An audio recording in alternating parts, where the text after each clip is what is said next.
اس آیت کے بعد نبی کے یوم ولادت کی اہمیت کے حوالے سے کسی اور دلیل کی ضرورت نہیں۔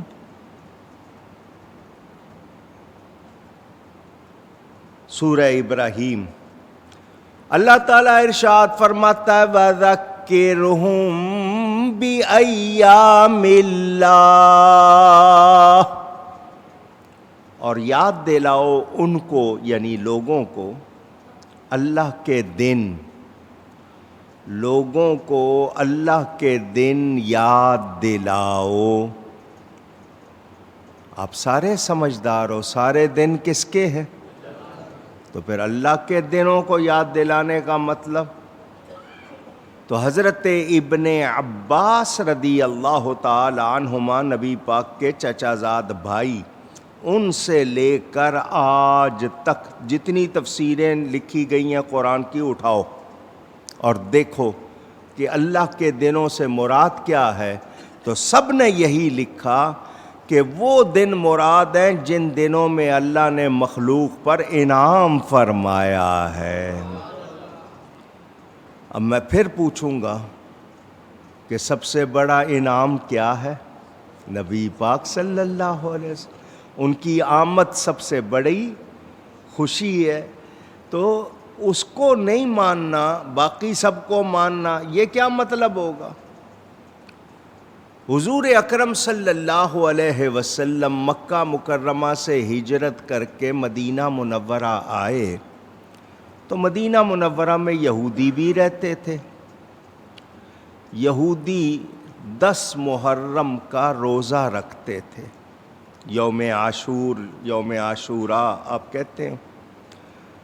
حضور صلی اللہ علیہ وسلم نے فرمایا ان سے پوچھو یہ 10 محرم کا روزہ کیوں رکھتے ہیں؟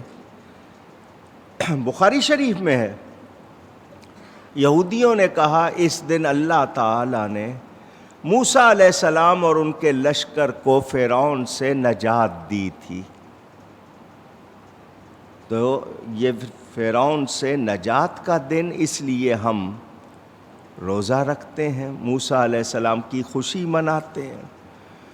تو حضور صلی اللہ علیہ وسلم نے یہ نہیں فرمایا دن منانے کا کیا مطلب، یاد منانے کا کیا مطلب، نہیں، فرمایا ہم تم سے زیادہ حق رکھتے ہیں موسیٰ علیہ السلام کی خوشی منانے کا۔ احق بموسیٰ منکم کے الفاظ، تم سے زیادہ حق رکھتے ہیں۔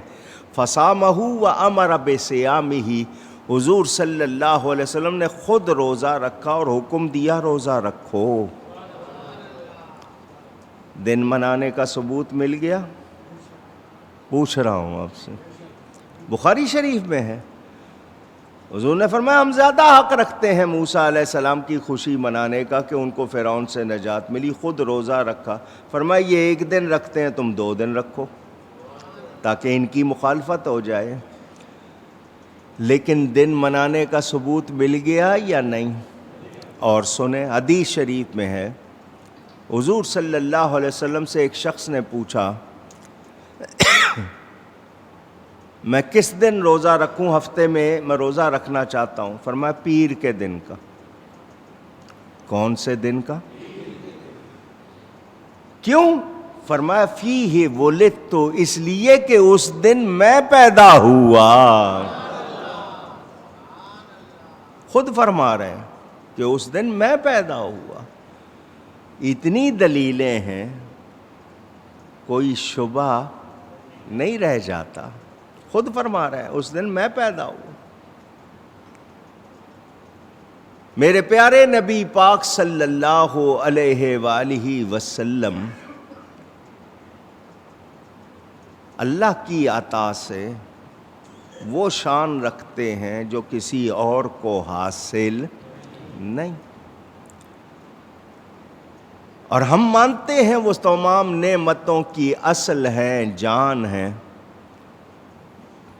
باقی نعمتوں پہ شکر کریں ان کا نہ کریں۔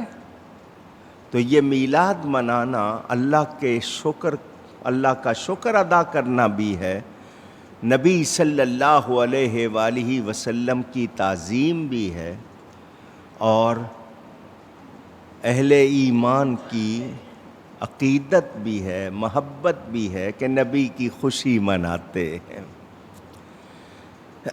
کہتے ہیں جی اسلام میں 2 عیدیں ہیں، عید الفطر اور عید الاضحیٰ۔ تیسری عید کہاں سے آ گئی؟ تو ذرا تیسری عید کا بیان حدیث سے سن لیں۔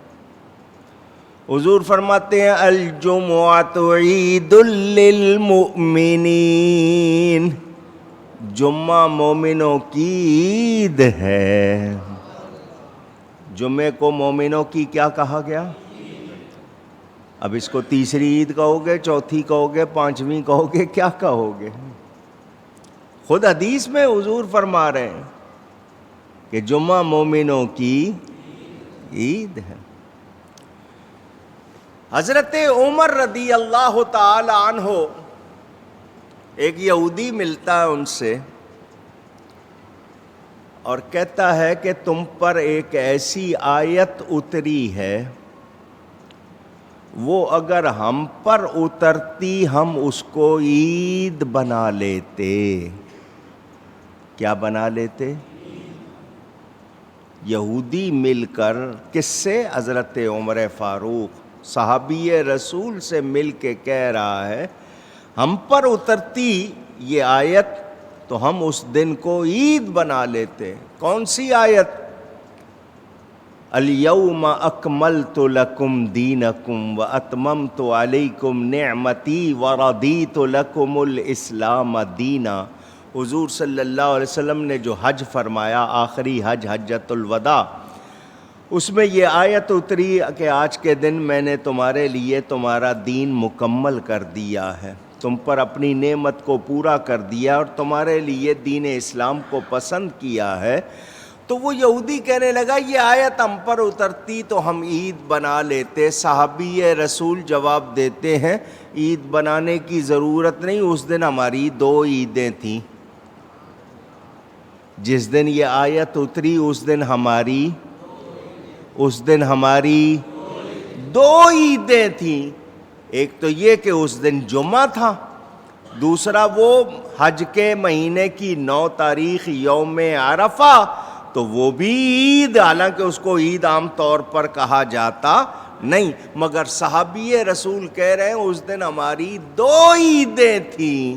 پتہ چلا صحابی رسول کے بیان سے کہ جمعہ بھی عید ہے، عرفہ بھی عید ہے، اور اللہ تعالیٰ کی طرف سے انعام ملے وہ دن بھی عید ہے۔ تو یہ 2 عیدوں کی بات کرتے ہیں، تو ان عیدوں کو کیا کہو گے؟ پھر ان پر بھی فتویٰ لگاؤ جو اس کو عید کہہ رہے ہیں، صحابی رسول ہیں۔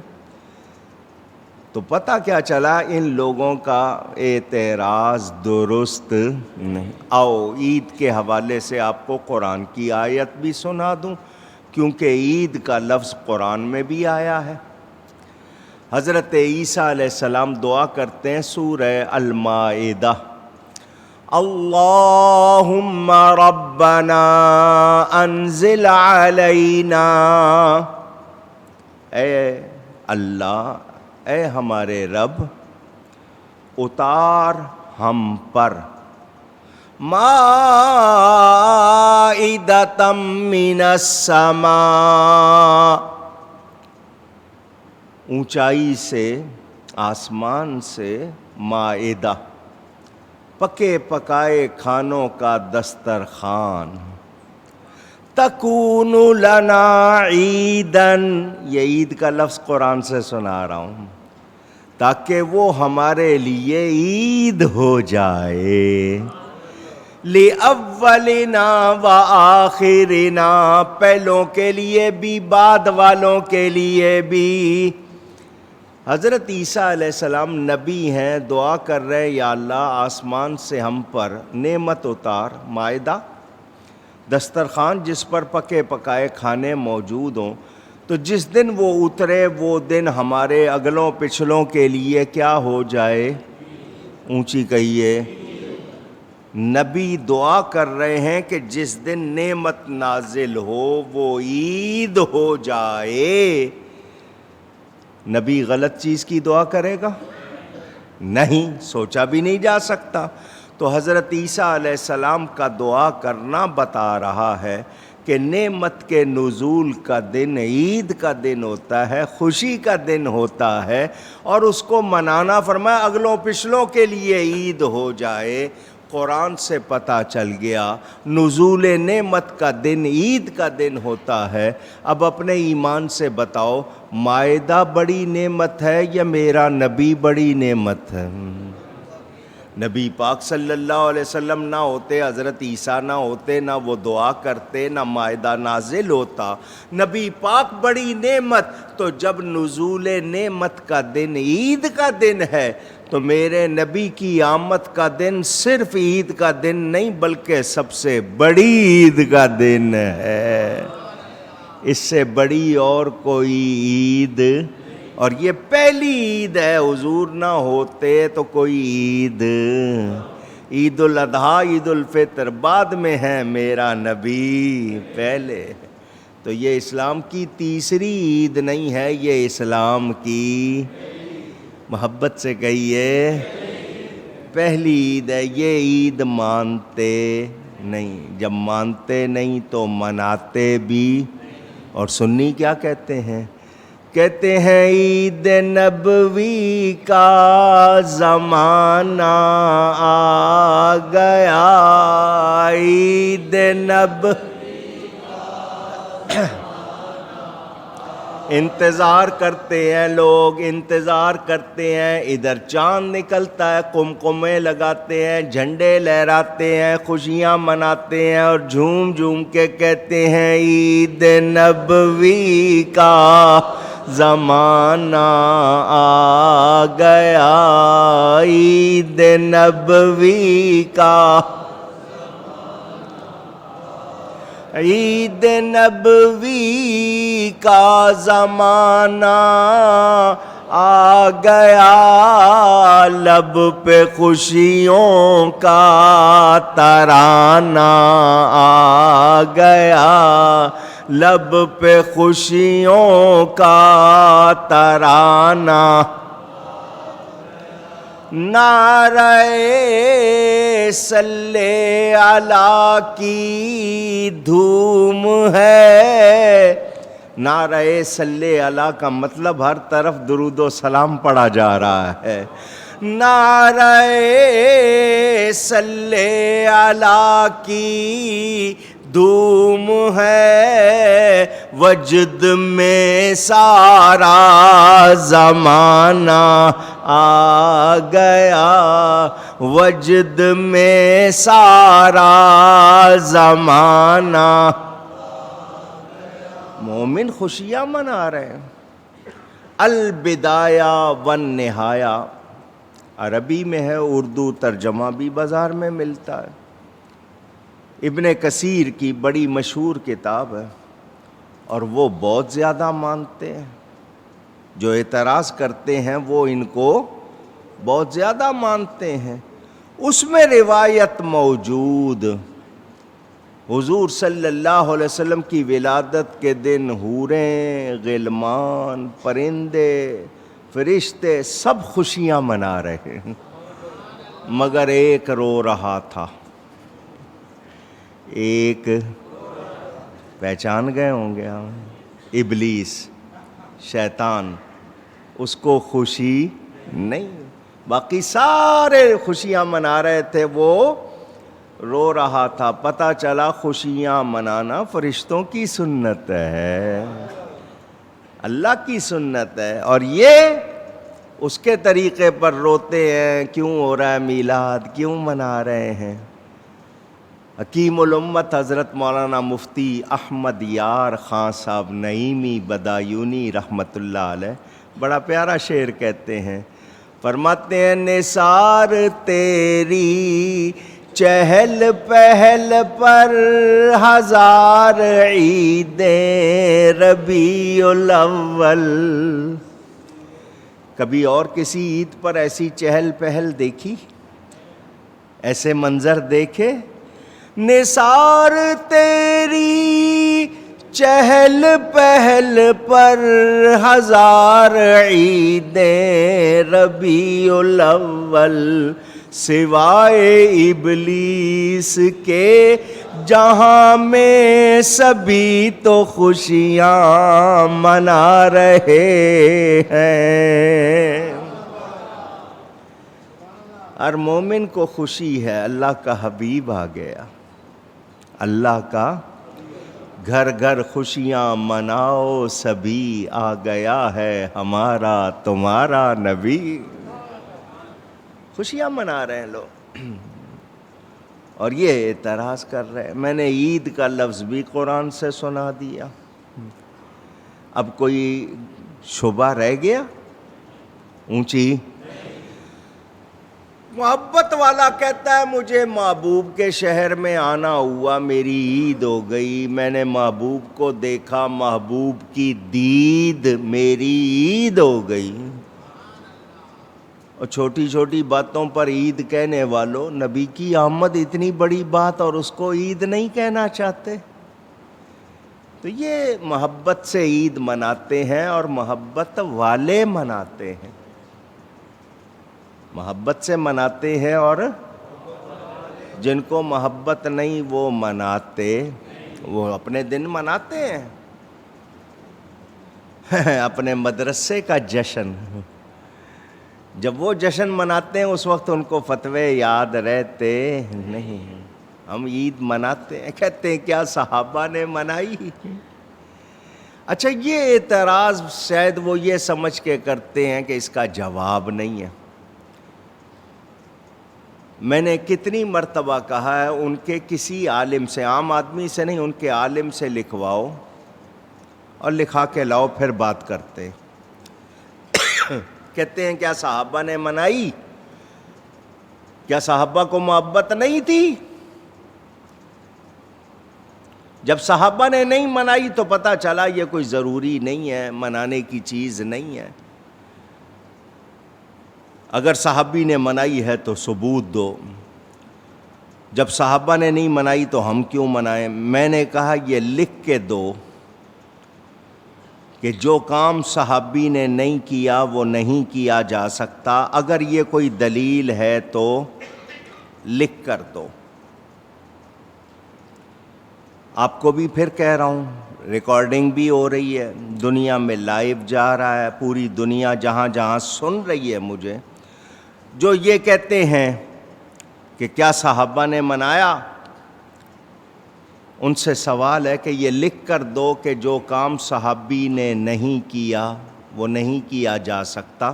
یہ اتنا جملہ لکھواؤ کہ جو کام صحابی نے نہیں کیا وہ نہیں کیا جا سکتا. اگر یہ کوئی دلیل ہے تو لکھواؤ، دستخط کرو، پھر اس کے بعد جواب لینا.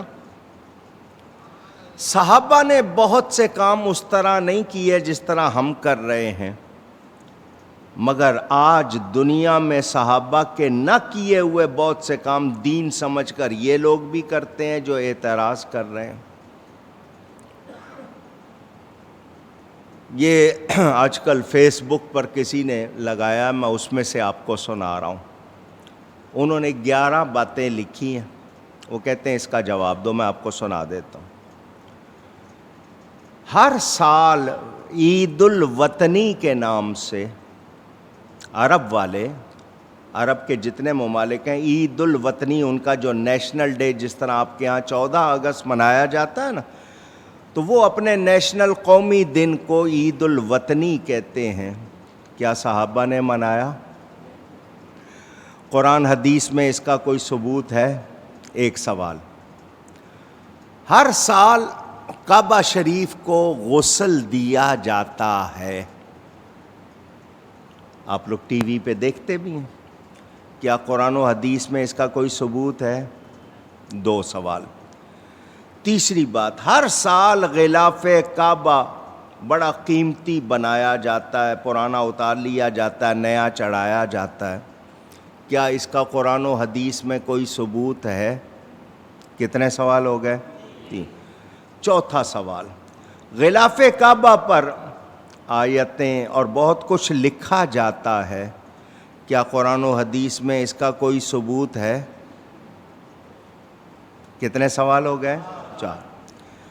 مکہ مکرمہ، مدینہ منورہ اور کچھ ملکوں میں تہجد کی اذان ہوتی ہے۔ کیا قرآن و حدیث میں تہجد کی اذان کا کوئی ثبوت ہے؟ یہ انہوں نے لکھے، میں سوال سنا رہا ہوں۔ 5 ہو گئے۔ بہت سے مدرسوں میں ان لوگوں کے ہر سال ختم بخاری ہوتا ہے، کیا اس کا قرآن و حدیث میں کوئی ثبوت ہے؟ 6 سوال ہو گئے۔ 7واں، سیرت النبی کے، ہم عید میلاد النبی کے نام سے یہ سیرت النبی کے نام سے عنوان مقرر کرتے ہیں، اشتہار چھاپتے ہیں، بینر لگاتے ہیں، اجتماع کرتے ہیں، کیا اس کا قرآن و حدیث میں کوئی ثبوت ہے؟ نہیں۔ 8واں، ہر سال تبلیغی اجتماع کے نام سے یہ ملکوں میں، بنگلہ دیش میں، پاکستان میں، کہاں کہاں اجتماع کرتے ہیں، کیا قرآن و حدیث میں اس کا کوئی ثبوت ہے؟ صحابہ حج کے سوا سالانہ کوئی اجتماع نہیں ہوتا تھا۔ چلیں جی۔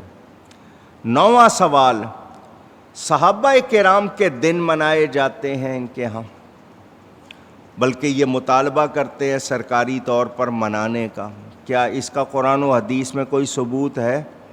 اونچی، جشن دیوبند، جشن اہل حدیث، اس عنوان سے ان کے ہاں اشتہار چھپے ہوئے میرے پاس موجود ہیں، کیا اس کا قرآن و حدیث میں کوئی ثبوت ہے؟ اونچی، ذکر میلاد مصطفیٰ منانے سے کسی صحابی نے یا امام نے یا محدث نے منع کیا ہو، کوئی ایسا ثبوت ہے؟ اونچی، نہیں۔ لیکن جب میلاد شریف کا مہینہ آئے یہ فوراً شروع ہو جاتے ہیں، جی کوئی ثبوت نہیں ہے۔ قرآن کریم کے نسخے آج جس طرح ہمارے پاس ہیں، رنگین کاغذ پر چھپے ہوئے، ترجمہ، اس کے ساتھ حاشیہ، فٹ نوٹ، کیا صحابہ کے زمانے میں ایسا تھا؟ قرآن پہ زیر زبر بھی نہیں تھے، اس طرح چھپے ہوئے بھی نہیں تھے۔ صحابہ کے زمانے میں کیا دستار بندی کے جلسے ہوتے تھے؟ سندیں اس طرح دی جاتی تھیں؟ مدرسوں میں پیریڈ ہوتے تھے؟ تم سب کچھ دین سمجھ کر یہ کرو جو صحابہ نے نہیں کیا، تمہیں کوئی فتویٰ یاد نہیں آتا، ہم میلاد منائیں تو کہتے ہو کیا صحابہ نے منایا؟ پتہ چلا تمہیں نبی سے محبت نہیں ہے، ہوتی تو یہ باتیں۔ آؤ اب تمہیں سناؤں، صحابہ نے بھی میلاد منایا، اور وہ تو ہر وقت میلاد مناتے تھے، ان کی تو ہر وقت عید تھی، وہ تو ہر وقت عید مناتے تھے، نبی کا دیدار ان کے لیے عیدوں سے بڑھ کر تھا۔ وہ کون کون سی عید مناتے؟ آؤ اب سناؤں آپ کو۔ میرے دوستوں اور بزرگوں، پہلی بات تو یہ جواب دے دیا کہ یہ کوئی دلیل نہیں ہے کہ کوئی کام صحابی نے اگر نہیں کیا تو وہ کیا ہی نہیں جا سکتا۔ یہ دلیل اگر ہوتی تو یہ جتنے کام یہ خود کر رہے ہیں اس کی گنجائش نہ ہوتی۔ یہ پتہ چل گیا کہ چڑ میلاد سے ہے۔ دیکھو نا، انہوں نے جشن منایا، جشن دیوبند، جشن دارالعلوم، پاکستان میں 50 سالہ، انڈیا میں 100 سالہ جشن منایا، تو جشن منا کے بتا دیا جشن منانا جائز ہے۔ اگر جائز نہیں ہوتا تو یہ اپنے مدرسے کا جشن نہ مناتے۔ تو جشن کا پتہ چل گیا، یہ بھی پتہ چل گیا کہ ان کا جشن ہو تو ٹھیک ہے، نبی کا جشن ہو تو ٹھیک نہیں، کیونکہ انہیں نبی سے محبت نہیں، ان کو چڑ نبی سے ہے، جشن سے نہیں ہے۔ آپ لوگ دھیان سے اس بات کو، میں صرف آپ لوگوں کے شک دور کرنے کے لیے، تاکہ کوئی یہ نہ سمجھے کہ ہم میلاد منا رہے ہیں تو غلط کر رہے ہیں۔ کتاب کا نام ہے الدر المنظم، لکھنے والے شیخ الدلائل مولانا شاہ عبد الحق محدث الہ آبادی۔ علماء دیوبند کے استادوں میں ہے، اور اس کتاب پر حاجی امداد اللہ صاحب مہاجر مکی کی تقریض ہے کہ یہ بہترین کتاب لکھی ہے انہوں نے۔ اس میں انہوں نے میلاد شریف پر اعتراضات کے جواب لکھے ہیں، اور عرب و عجم کے فتوے نقل کر دیے ہیں۔ میں نے اس کے حوالے اپنی کتاب اسلام کی پہلی عید میں نقل کیے ہیں۔ اس کتاب میں انہوں نے 2 حدیثیں لکھی ہیں۔ کتنی؟ پہلی حدیث حضور صلی اللہ علیہ وسلم کے چچا حضرت عباس بن عبد المطلب رضی اللہ عنہما اپنے گھر میں گھر والوں کے ساتھ جمع ہو کر میلاد شریف منا رہے تھے۔ نبی کریم صلی اللہ علیہ وسلم تشریف لے گئے، فرمایا کیا ہو رہا ہے؟ ان کا حضور آپ کی میلاد کی باتیں ہو رہی ہیں۔ حضور خوش ہوئے، خوش ہو کے فرمایا تمہارے لیے مغفرت ہو گئی۔